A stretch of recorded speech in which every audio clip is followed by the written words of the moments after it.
Vamos para o nosso terceiro ato para a gente ouvir a história de Campinas, da aparição em Campinas.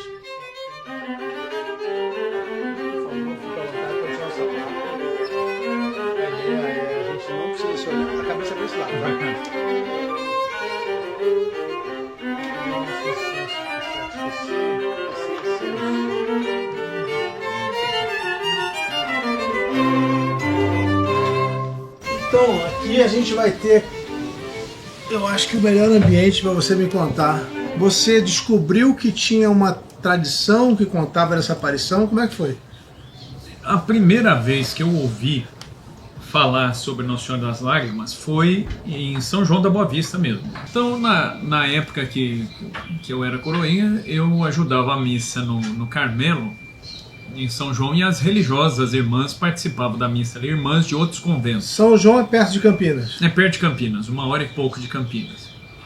E eu participava ali, né, da missa, ajudava a missa ali. Um belo dia, uma das irmãs me deu um folhetinho e falou para mim, falou, olha, tá aqui uma oração e tal. Eu falei, tá bom, né, bacana. E não dei muita importância. E ela me explicou, ela falou, olha, essa oração Jesus ensinou para uma das irmãs do nosso instituto. Eu falei, bom, Jesus ensinou. Bom, aí a história ficou por isso. Numa outra conversa, ela explicou, aquela irmã da oração que eu te dei, ela conversava com Jesus e conversava com Nossa Senhora. E aí, mas essa história não era conhecida? Não, eu nunca tinha ouvido falar. E aí, na época, eu fui falar pro padre que eu ajudava a missa, era o padre Morgado. Até. Nós estamos em que ano aí? Aí, isso aí deve ser 1990. Né? Aí fui lá e falei pro padre Morgado, eu falei, padre, eu ganhei esse folheto aqui, e né, o que o senhor me diz? Aí ele olhou, ele falou, não dê importância para isso não. Padre Morgado mesmo do restauro de Aparecida. De Aparecida. Ele falou, não dê importância para isso não. Eu falei, mas por que, padre? Né? E aí ele queria saber quem tinha me dado, né? E eu, meio sem jeito ali, eu falei, parece que ele não gostou, né? Eu vou falar que foi a irmã, ele vai ficar bravo. E aí a situação é que eu enrolei ali um pouco, falei, padre, é uma irmã que deu tal, e não quis falar quem era a religiosa, mas achei estranho o fato dele falar para guardar, não dar muita importância. Depois eu perguntei a um outro padre, o outro padre me falou a mesma coisa, né? Teve até um padre que me disse assim, falou, você já viu o nome dessa oração? Eu falei, vi, né? Coroa de Nossa Senhora das Lágrimas. E aí ele me perguntou assim, ele falou, você já viu imagem de Nossa Senhora das Lágrimas por aí? Eu falei, não. Ele falou, então, Nossa Senhora de Lourdes tem, Nossa Senhora de Fátima tem, La Salete tem, mas das Lágrimas não tem. Ele falou, se não tem nas igrejas por aí, então esquece isso aí. Bom, eu, criança, né, na minha cabeça, eu falei, bom, o argumento tá fixado, né? Se eu não vejo as imagens por aí, deve ser uma coisa que não é aprovada. Você tinha o quê? Quantos anos? 8 anos, eu devia ter uns 8 anos.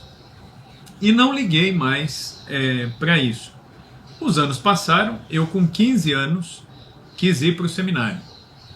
E aí, antes de ir para o seminário, eu recebo um recado das Missionárias de Jesus Crucificado, que é um instituto, né, ao qual pertenceu a vidente, a irmã que viu, né, Nossa Senhora, e a casa, o instituto tinha uma casa, um convento na minha cidade.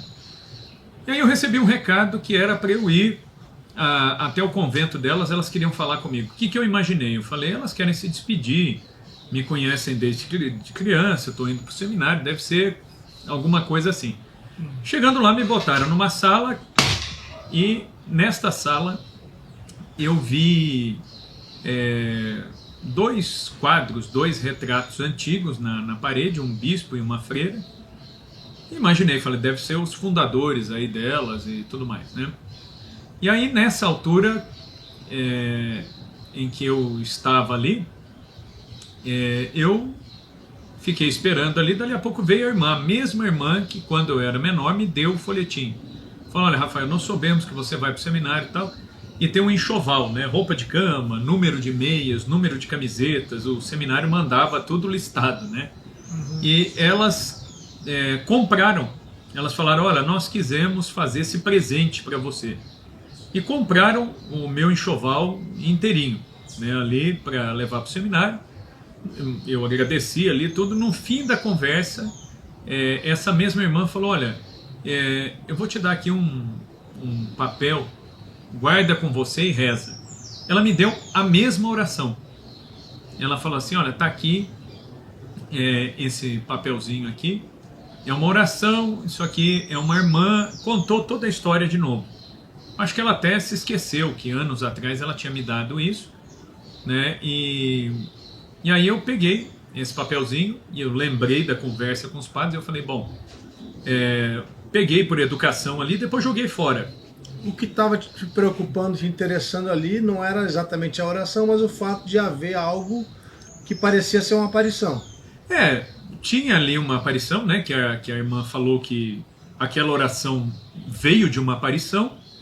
E o fato de o padre ter me dito lá na infância, olha, isso aí, esquece disso aí. Então eu não investiguei, eu não sabia, não conhecia, mas eu falei, bom, deve ser uma coisa não aprovada, então não vou dar importância para isso. Você jogou fora? Amassou? Joguei fora, amassei e joguei fora, nem liguei. Né? Então quando criança eu já tinha feito isso, na adolescência eu fiz de novo, e me mudei, fui lá para Aparecida, para o seminário. Chegando lá, um colega meu de seminário falou assim para mim, olha, vamos visitar comigo a minha avó? Né? Eu falei, vamos, né? Eu não sabia que a sua avó mora aqui e tal. Fomos, chegamos no convento, dali a pouco chega uma freira, cumprimenta ele, bença a avó, bença. Eu falei, ué, mas sua avó é freira? Eu falei, como assim, né? Né? E ele falou, minha avó é freira, e a avó contou a história ali toda. A avó é freira? A avó como era assim? freira. E eu falei, mas como que a senhora veio parar no convento, né? Que história é essa, né? E ela contou que ela queria ser religiosa quando era moça, o pai dela queria que ela se casasse, ela obedeceu o pai, se casou, teve os filhos dela, criou os filhos, e depois o marido faleceu, ela foi para o convento, foi ser freira, né, já com mais de 60 anos. Então foi para o convento. E naquela altura ela estava no convento ali em Aparecida, e o neto dela era meu companheiro ali de seminário. E aí, muito bem, conversamos ali com ela. No fim da conversa, o que ela fez? Deu para nós um folhetinho. Falou, olha, essa oração aqui é uma irmã, né, da nossa congregação, Jesus falava com ela, Nossa Senhora falava. E eu olhei e falei, caramba, é a mesma oração de novo, a terceira vez que tem a mesma oração. E aí eu comecei a ficar um pouco, né, desconfiado. Falei, será que... Né, eu falei, é muita coincidência, 3 vezes a mesma coisa. E aí eu resolvi falar com o padre, que era o nosso diretor espiritual no seminário, um padre já bem idoso, muito experiente, experimentado, assim, né, nessas coisas. E aí eu levei o folhetinho para conversa com ele. Ele viu o folheto e falou, coroa das lágrimas. Ele falou, você está rezando? Eu falei, então, padre, ainda não. Ele falou, não, então você deve rezar, viu? Eu falei, então, padre, é isso que eu queria conversar com o senhor. Eu falei, eu já ouvi outros sacerdotes falarem para esquecer disso aqui, que isso aqui, né, não é tão confiável, e agora o senhor está me dizendo que é bom, então para que lado que eu vou? E aí é interessante que ele falou, não, quem fundou esse instituto foi a Madre Maria Vilac, e foi Dom Barreto. Ele falou assim, Dom Barreto, se tem assim um bispo santo que eu posso dizer para você que é um homem santo, íntegro, foi Dom Barreto. Ele falou, a Madre Vilac era uma mulher de uma bondade imensa, ela era superiora da irmã, que é a vidente, a irmã Amália. Isso, a irmã Amália. E ele falou, é também uma pessoa de uma humildade, de uma santidade assim, imensa. E a irmã Amália era viva nessa época? Não, já era falecida. E aí eu falei, nossa, né, padre? Eu falei, então o senhor me alivia aqui ao falar disso, mas ao mesmo tempo eu acho interessante como o senhor está falando, parece que o senhor conheceu. E aí ele me disse, ele falou, pois é, mas eu conheci. Eu falei, o senhor conheceu? Ele falou, conheci os 3. Ele falou, a Madre Vilac, eu tive contato com ela várias vezes, a irmã Amália eu encontrei algumas vezes, e Dom Barreto foi o bispo que me ordenou padre. Então eu estava diante ali de uma testemunha ali, né, que conheceu. Eu falei, bom, Eu falei, padre, como que eu posso saber dessa história? Porque as irmãs falam de uma aparição, ele fala, teve uma aparição mesmo, Jesus ensinou umas orações, Nossa Senhora veio, apareceu também. E eu falei, para saber dessa história, ele falou, olha, o bispo, que é o Dom Barreto, ele publicou os cadernos com as conversas que a irmã Amália teve com Jesus e Maria. Ele publicou todos esses cadernos na época da aparição. Falou, então procura aqui na biblioteca do seminário, na biblioteca do convento, você vai achar. E aí começou a minha busca pelos livros. E no seminário tinha uma biblioteca muito boa, tem até hoje, e eu procurei, achei a ficha catalográfica, o número, a prateleira, tudo bonitinho. Quando eu fui pegar, o lugar dos livros estava vazio. Alguém retirou dali e não devolveu. O que eram esses livros? Esses livros eram os cadernos espirituais da irmã Amália. Tudo que ela conversava e tudo que Nossa Senhora, que Jesus dizia para ela, ela anotava. Eram 6 cadernos. E Dom Barreto, o bispo na época, ele publicou. Dom Barreto ele foi muito prudente, ele não falou de aparição. Ele pegou os cadernos, publicou, e aí, para bom entendedor, quem era familiarizado com essas questões místicas, leu e entendeu. Quem não era familiarizado, achou que era um livro mais de espiritualidade, como se fosse um diálogo da alma com Deus, alguma coisa mais nesse sentido. E aí, beleza, isso foi publicado. Eu não achei esses livros, procurei em bibliotecas, convento, procurei em tudo que é canto e não achei. Mas eu já tinha uma garantia de um sacerdote que aquilo tinha uma procedência, uma verdade nisso.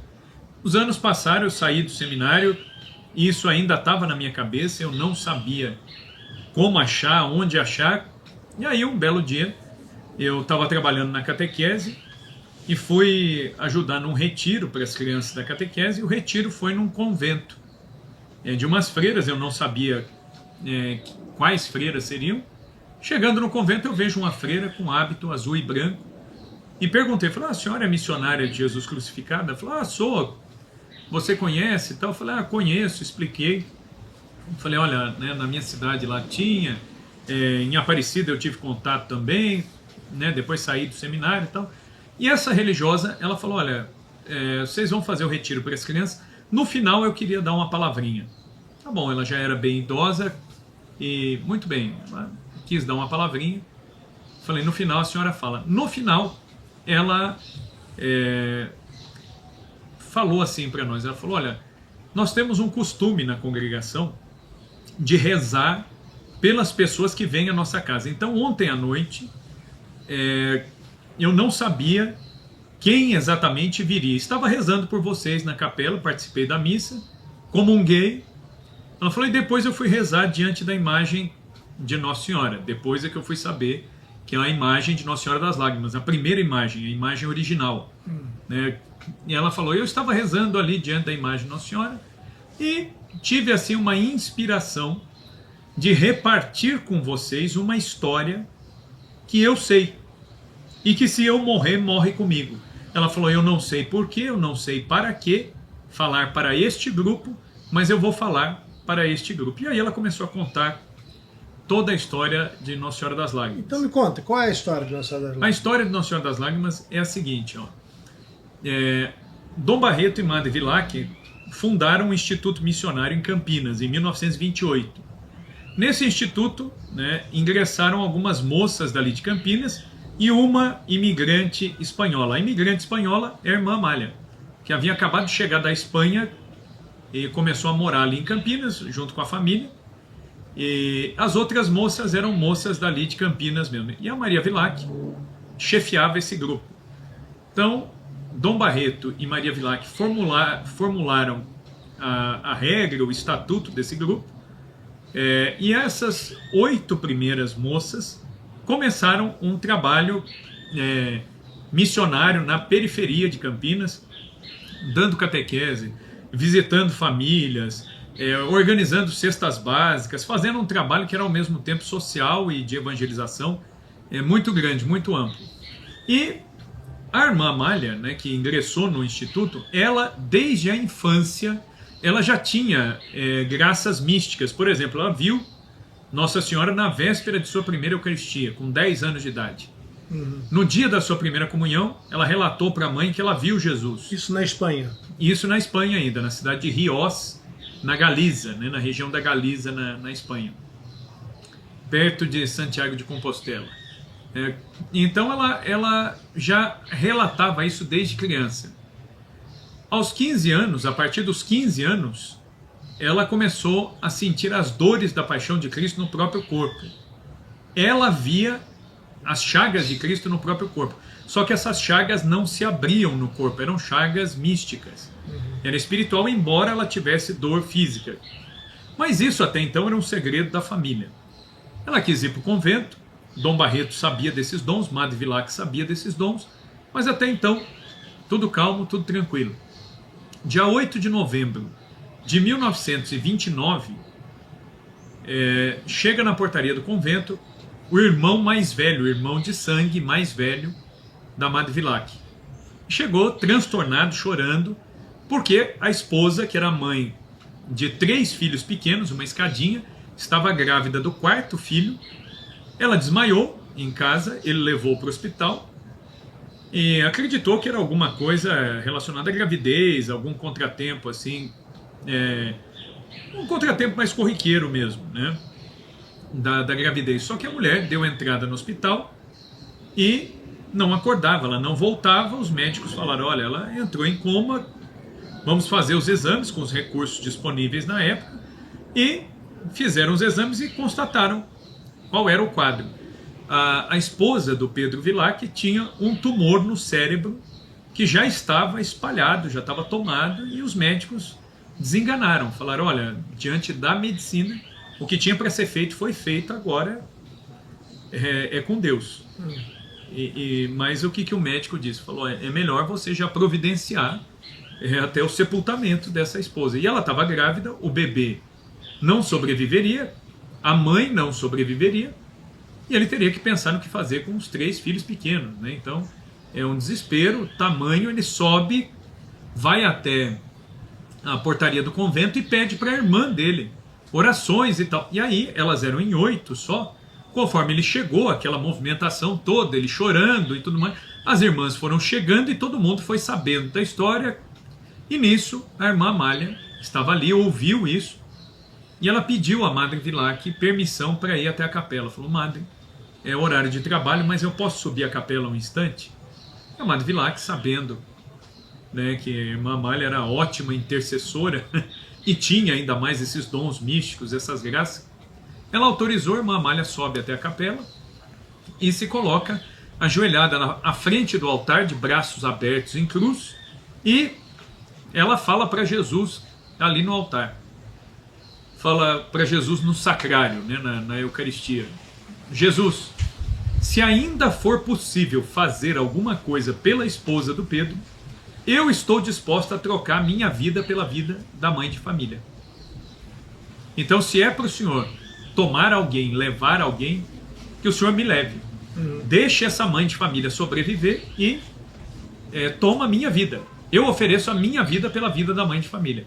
E nesse momento, Jesus aparece ali diante dela, dentro da capela do Instituto em Campinas, e Jesus vai dizer a ela, falou: então peça pelas lágrimas da minha mãe. E aí por um instante ela pensou e perguntou para Jesus, falou: mas como eu devo pedir? E aí Jesus ensina 2 orações. Ele disse assim: você vai dizer assim: vede, ó Jesus, que são as lágrimas daquela que mais vos amou na terra e que mais vos ama no céu. E depois você vai dizer: meu Jesus, ouvi os nossos rogos pelas lágrimas de vossa Mãe Santíssima. Ouvi os nossos rogos, né? Mas a pronúncia é correta. Ouvi os nossos rogos pelas lágrimas de vossa Mãe Santíssima. E em seguida Jesus diz assim para ela, falou: minha filha, tudo o que vocês me pedirem pelas lágrimas da minha mãe, eu sou obrigado amorosamente a dar. Se vocês se comovem diante das lágrimas das mães de vocês, imagine eu, que tenho uma mãe que é imaculada, é a melhor das mães e a maior das mães. E aí Jesus finaliza dizendo assim: mais tarde a minha mãe virá e entregará um tesouro para vocês. Muito bem. Acaba essa aparição, irmã Amália fala para Madre Vilac e para Dom Barreto do que tinha acontecido. Dom Barreto e Madre Vilac disseram: então vamos pegar essas duas orações e vamos repetir milhares de vezes durante o dia, na intenção dessa mãe, para que ela seja curada. Em 3 dias, essa mulher abriu os olhos, pediu alguma coisa para comer. Os médicos não entenderam absolutamente nada, fizeram os exames, não havia dano nenhum, a gestação dela, o bebê estava perfeito e nem sinal do câncer. Essa senhora morreu idosa de outros problemas de saúde, o filho também já faleceu hoje em dia, mas tiveram uma vida tranquila, normal, e realmente a cura se operou. Então, eles entenderam que essas duas orações tinham uma eficácia, né, diante de Deus. Aí no ano seguinte, dia 8 de março de 1930, a irmã Amália estava rezando dentro da capela, no mesmo lugar da aparição anterior, e aí Nossa Senhora aparece diante dela, vestindo um vestido roxo, um manto azul, cheio de estrelas, um véu branco, dobrado por cima do peito, como uma echarpe, e Nossa Senhora trazia nas mãos um rosário de contas brancas, né, um grande rosário de contas brancas. E Nossa Senhora se inclina e diz para ela: minha filha, esta é a coroa das minhas lágrimas. As orações o meu filho já deu. Ou seja, Nossa Senhora estava dizendo: vocês vão pegar aquelas orações que meu filho já deu e vão rezar nesse rosário. Era um rosário de 7 mistérios, com 7 contas cada mistério. E aí Nossa Senhora disse assim: olha, eu estou muito feliz, porque o meu filho, como bom filho que é, quer honrar a sua mãe. E aí então ela faz algumas promessas. Ela diz: quem rezar essas orações, eu prometo algumas coisas. Primeira coisa, Nossa Senhora prometeu uma eficácia contra o poder demoníaco. Então Nossa Senhora disse: os possessos ou as pessoas que estão sofrendo grandes tentações, se rezarem essas orações, serão libertas. Segunda promessa, Nossa Senhora disse assim que estas orações vão alcançar a conversão dos pecadores, especialmente a conversão daqueles pecadores que são mais caros ao seu coração. E aí Nossa Senhora fala de quem? Principalmente dos espíritas, né? Fala da conversão dos espíritas. É interessante essa fala. E por último Nossa Senhora fala: estas orações vão servir para a conversão dos membros de uma seita infiltrada na Igreja Católica. Ela não fala o nome, e você concluiu não qual diz o que é. Então, eu acho, muita gente fala: é a maçonaria, eu não sei, né? Porque Nossa Senhora, ela não diz claramente qual é. E eu penso que o fato de Nossa Senhora não dizer claramente qual é tem um sentido. O que eu penso? Que não é algo específico, entendeu? Naquela época, as pessoas interpretaram muito como sendo a maçonaria. Mas eu penso que qualquer ideologia, qualquer coisa que tenha essa intenção de destruição da fé, se enquadra nisso. E você não tem dúvida da veracidade dessas aparições? Essas aparições, né, a Igreja ainda não se pronunciou de modo definitivo, né, sobre elas. Mas elas têm os sinais de veracidade, né? Quais são os sinais? A mensagem concorda com os evangelhos, com a tradição, com o magistério da Igreja. A vidente teve uma vida santa, não tirou proveito disso, pelo contrário, foi humilhada, esquecida, e ela nunca chamou atenção sobre ela mesma, né? Então isso é um bom sinal, como Catarina Laborré, por exemplo, que viveu 46 anos sem que ninguém soubesse que ela era a vidente de Nossa Senhora da Medalha Milagrosa. A irmã Adélia ficou 49 anos em silêncio, exato, em Simbres. Então, e a irmã Amália, ela morreu, e muita gente em Taubaté, ela faleceu em Taubaté, muita gente a conhecia e não sabia que ela era vidente. Então ela morreu assim, no silêncio, ignorada. Isso é um bom sinal. E depois, um último sinal que a Igreja avalia é o quê? As conversões. Pessoas que ao rezar essas orações mudam de vida, se tornam melhores, casamentos restaurados, enfim, né? Coisas nesse sentido. Então esses sinais estão presentes. A Igreja acolhe, hoje em dia, as orações já têm aprovação, o título de Nossa Senhora das Lágrimas já tem aprovação, né? E talvez num futuro, não sei se tão distante, pode ser que a igreja oficialmente venha se debruçar sobre as mensagens e tudo mais e dê o seu aval final. Mas já existe uma aprovação, pelo menos em relação às orações e ao título, né? A devoção em si já é aprovada. E esse livro é um devocionário. Este livrinho eu escrevi um resumo da história, né? Essa história que eu contei aqui, com alguns outros detalhes estão aqui. Eu selecionei algumas mensagens, né? As orações de que você falou estão aqui. E as orações estão todas aí. Né, estão todas aí. E aqui tem algumas mensagens, né? Por exemplo, coisas que Nossa Senhora falou. Eu coloquei até um capítulo chamado O Brasil me pertence. Uma das mensagens, Nossa Senhora fala especificamente do Brasil. Uhum. E as aparições foram em 1930, um período muito complicado, conturbadíssimo para a história do Brasil. Revolução de 30, ascensão de Getúlio ao poder, 5 anos depois a intentona comunista, depois em 37 Estado Novo. É uma época de efervescência política no Brasil e coincide com a época da aparição em Campinas, 1930, e depois 36 em Simbres. E irmã Amália morreu no Brasil? 77, morreu em 18 de abril de 77 em Taubaté. Está enterrada Vale em do Taubaté. Paraíba. Está lá. Ela está sepultada no cemitério da Ordem Terceira Franciscana, na Praça Anchieta, do ladinho ali da igreja de Santa Clara, em Taubaté. O túmulo dela é visitadíssimo. Assim. Ah, é? Tem A até... gente tem que ir lá gravar. Vamos lá gravar. O túmulo... Você me conduz lá? Opa, vamos lá. Então já temos um próximo encontro. Aí, ó, tá marcado. Tá marcado. O túmulo dela agora é até sinalizado. Quem entra no cemitério em Taubaté já vai direto lá pro túmulo dela. Eu quero lá conhecer de perto. Professor É isso Rafael aí. Tonon, Muito muito bem. obrigado. Que papo ótimo, maravilhoso. Prazer, viu? Eu quase te chamei de padre aqui no Aí, final, ó, mas me vai, segurei. bem. Pronto. Obrigado, professor. Eu agradeço muitíssimo aí, parabéns pelo trabalho também. Deus o abençoe muitíssimo aí Muito pelo seu obrigado. trabalho. Obrigado pela sua Aí. companhia hoje. Não me despeço. Muito bem, agradeço muitíssimo. É breve. É breve. Breve, se Deus quiser. Seu carro está aqui perto? Aqui. Isso mesmo?